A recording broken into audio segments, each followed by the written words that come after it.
For the record, my name is Brian Worrell. I am District 4 City Councilor. I'm the Chair of the Boston City Council Committee on Ways and Means. And today is July 7, 2025. It is 2:01 p.m.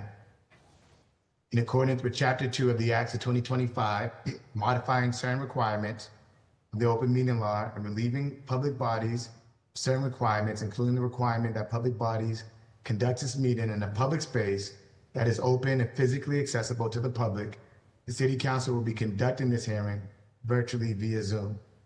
This hearing is being recorded. It is also being live streamed at boston.gov/city-council-tv and broadcast on Xfinity Channel 8, RCN Channel 82, BIOS Channel 964. Written comments may be sent to the committee at ccc.wm@boston.gov and will be made part of the record and available to all councilors. Public testimony will be taken at the end of this hearing. Individuals will be called on in the order in which they signed up. We'll have 2 minutes to testify. If you wish to sign up for public testimony and have not done so, please email our Director of Legislative Budget Analysis and Central Staff Liaison, Karishma Chauhan, at Karishma, karishma.chouhan@boston.gov with a Zoom link, and your name will be added to the list. Today's hearing is on docket number 1256. In order to reduce the FY25 appropriation for the reserve for collective bargaining by $747,842 to provide funding for the Boston Public Library Department, with the FY25 increase is contained within a collective bargaining agreement between the City of Boston and the AFSCME Local 1526 and docket number 1257, in order for a supplemental appropriation order for the Boston Public Library for FY25 in the amount of $747,842 to cover the FY20 costs continue within a collective bargaining agreement between the City of Boston and AFSCME Local 1526. The terms of the contract are October 1st, 2023 through September 30th, 2026, and October 1st, 2026 through September 30th, 2027. The major provisions of the contract include base wage increases of 2% to be given in October of each fiscal year, and the contract term and flat amounts of $500, $250, $800, and $175 to be added to annual salaries in January of each fiscal year. The agreement also includes the addition of prepaid legal benefits, as well as changes to Sunday overtime for certain positions. Today, I'm joined by my council colleagues in order of arrival: Council President Louis Jen. We also have the Vice Chair of the committee, Council Pepin, and also Council Flynn. I would now like to turn it over to the administration to introduce themselves and to dive into their presentation. The floor is now yours. Thank you, Chair Worrell, and other members of the City Council. My name is Jim Williamson. We're joined here also by Sarah Safiris from the Boston Public Library and Renee Bushy from the Office of Labor Relations. My colleagues appreciate this opportunity to provide information about the union contract and the impact on the FY25 budget.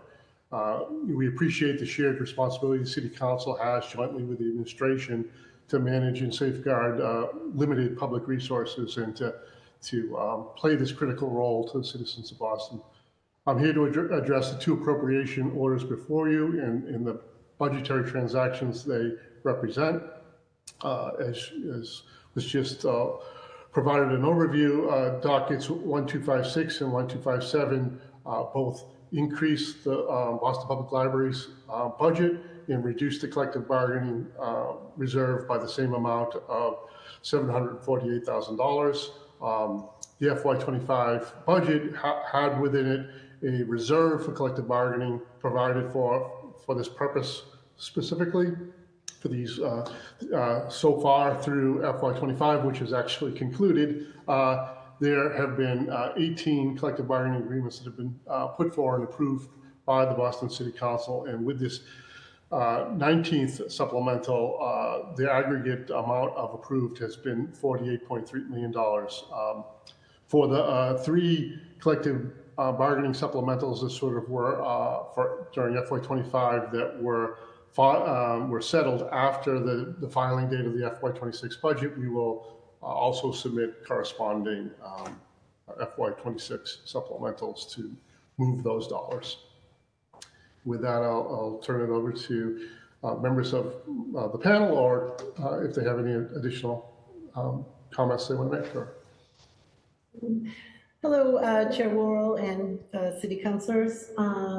Thank you. This is one of our final, we have two other small ones, one of our final contracts, generally the same economic terms with the percentages and the flat rates in this agreement. We were able to make some, also in this contract, some adjustments to the hiring process, to discipline records, to the performance evaluation procedures for the library, and more of a unified compensation grade appeal process that was also, important for the library and to help things function better there.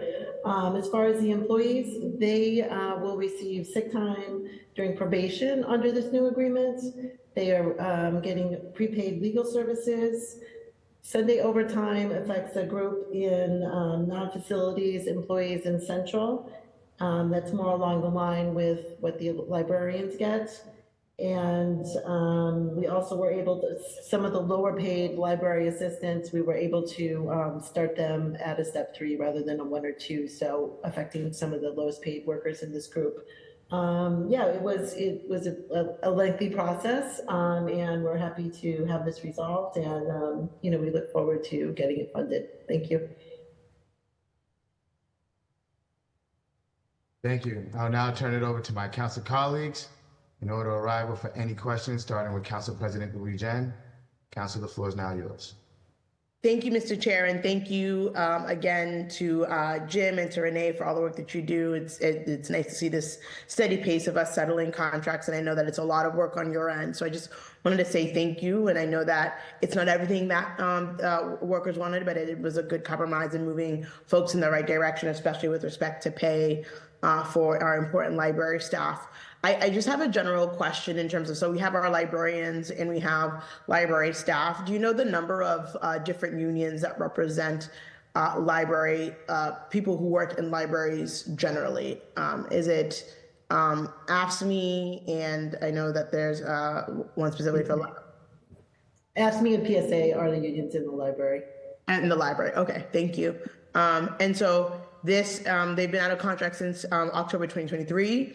So this will be retroactive, and it will be a how many year contract? 3 + 1?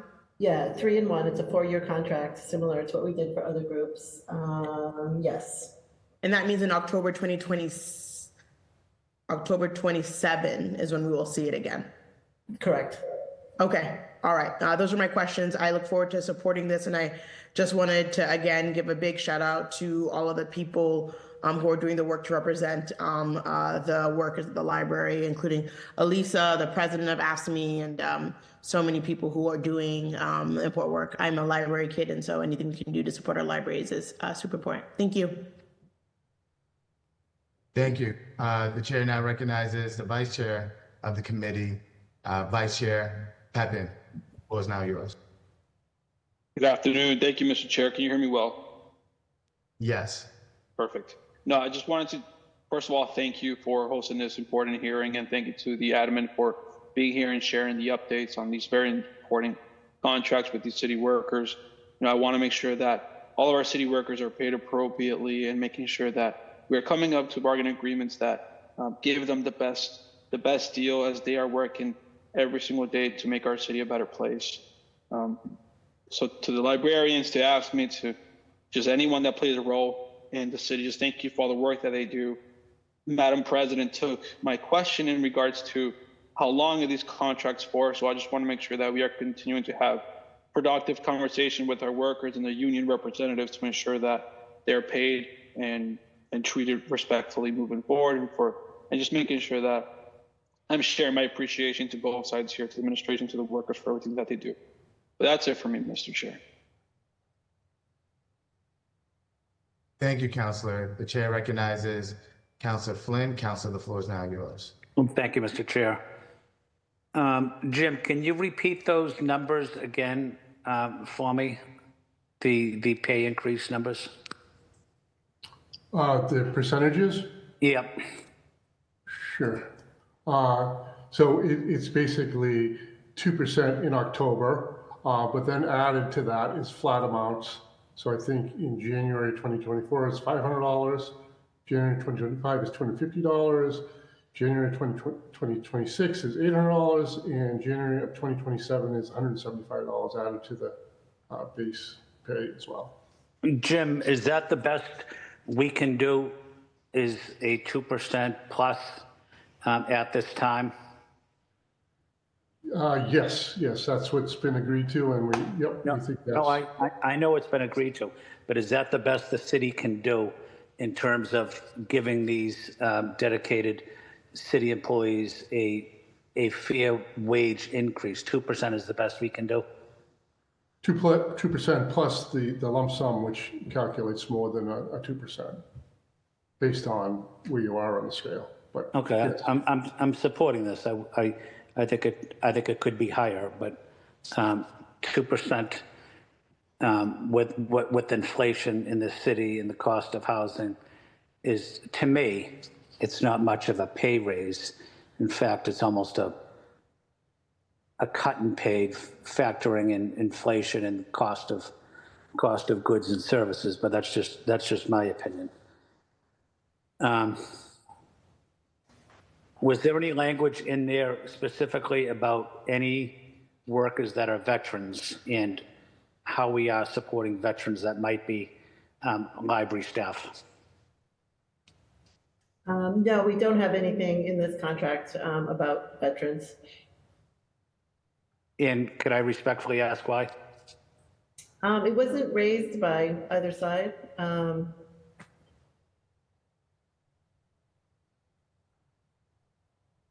It wasn't raised by the other side? It wasn't raised by either side. No one raised any issues.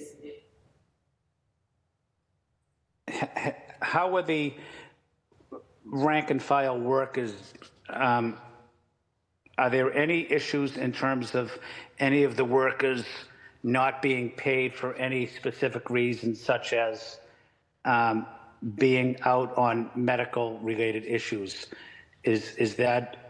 Are all issues resolved?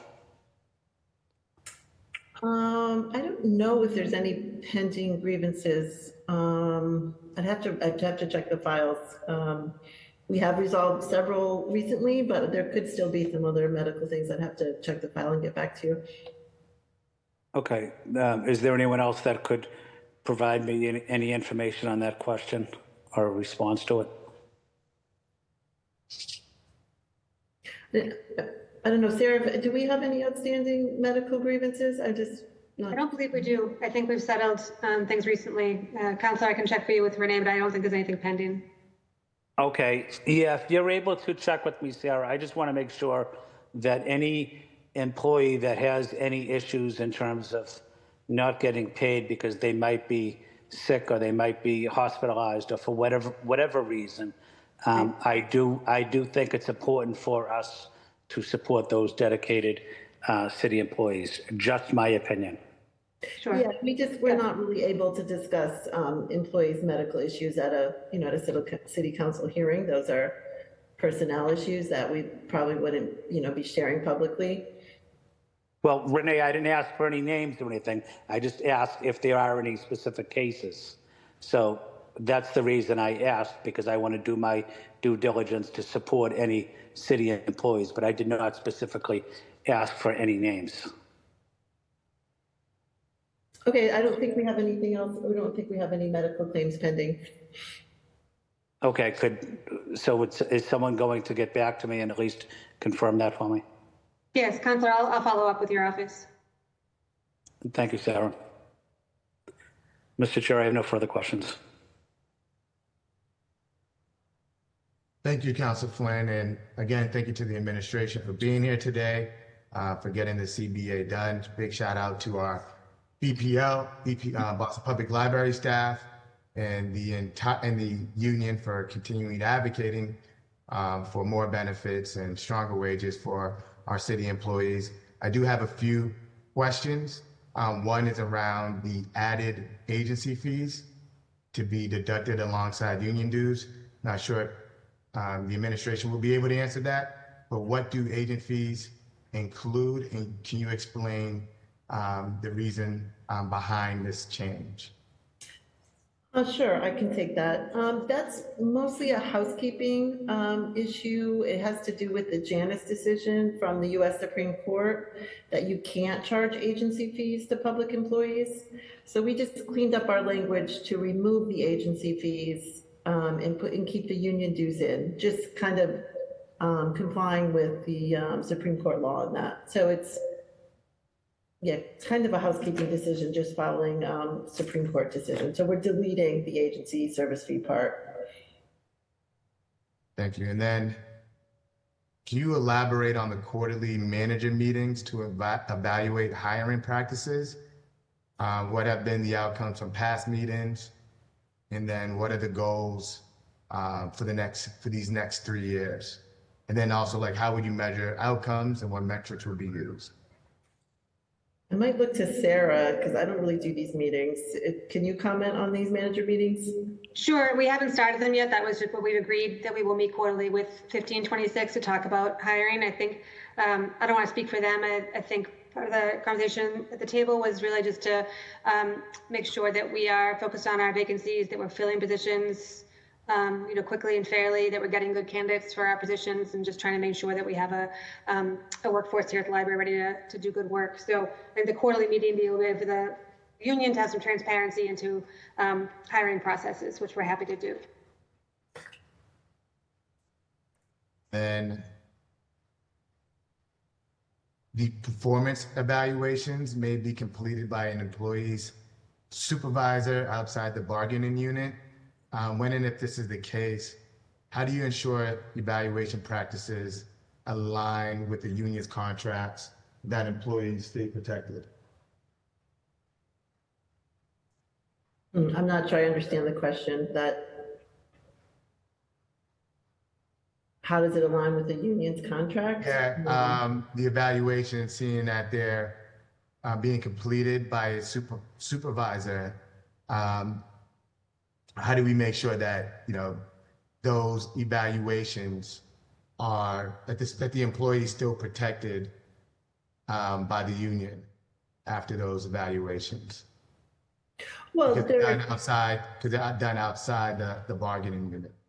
So typically, we prefer to have a supervisor reviewing an employee that's at least in a different bargaining unit, so there's not, so there's no conflict of interest where you're in the same union and you're evaluating the employee. So that's typical that someone outside of your bargaining unit might be evaluating you.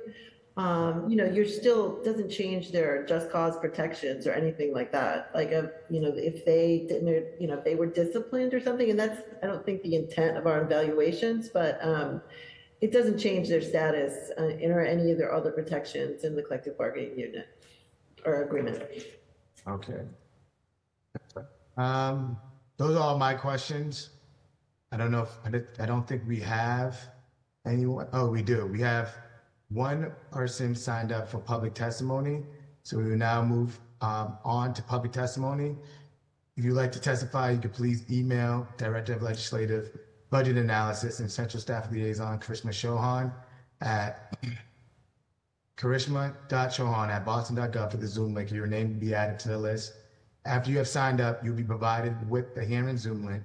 Please make sure you are signed into Zoom with the full name and you signed up with to help us call on you appropriately. Participants will be called on in the order which they signed up. You have 2 minutes to testify. Alyssa Cadillac, the floor is now yours. Great, thank you. Sorry about that. Thank you, Councilor, for holding today's hearing, and for the councilors that are present, and for the city's team. President of AFSCME 1526, the bargaining unit that you are speaking about today for the contract, as Renee said, it was a lengthy process. We are glad that we reached resolution. A lot of my members are the lower paid. They have to live in the city, which I don't know if you just saw the articles that came out. The rents in the city of Boston are now the highest.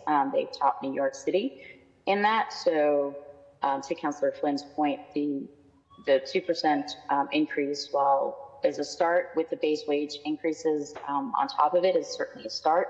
It's not enough for our members to both stay and want to remain within the city of Boston.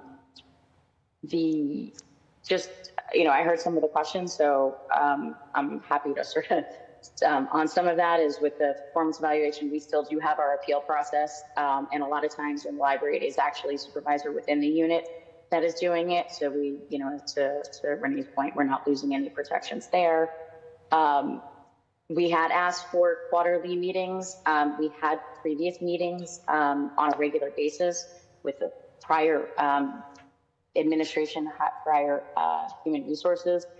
Some of that had changed over the past, and also with the vacancies and not knowing sort of where things and getting updated reports. So this is a way for us to work with the library to make sure that positions are being filled, that we're also advocating to get those positions filled with quality employees. And for us, there are measurable outcomes of having reductions in the vacancy numbers and speed, and also looking at jobs as they come up. So if some of the jobs were created 20 years ago, then maybe they need to be looked at and updated. And that's a process we're happy to assist and work together with. So I ask that, we move forward on this. We get people the money in, especially after last Friday, where there were at least 25% of the city. And I know a lot of my members, myself included, did not get their pay in their paychecks until this morning. So we need to fix that, but we need to get our folks paid, and we need to get the retroactive money in their accounts so that they can at least keep up with the cost of inflation. So I ask that you do move forward with this today, and then at the city council meeting on Wednesday that you put forward for a vote to approve the funding. Thank you. Thank you. Again, I just want to thank the administration, thank the union, thank my council colleagues, central staff and IGR for making all this happen. In this hearing on dockets number 1256 through 1257 is adjourned. Thank you. Thank you. Thank you.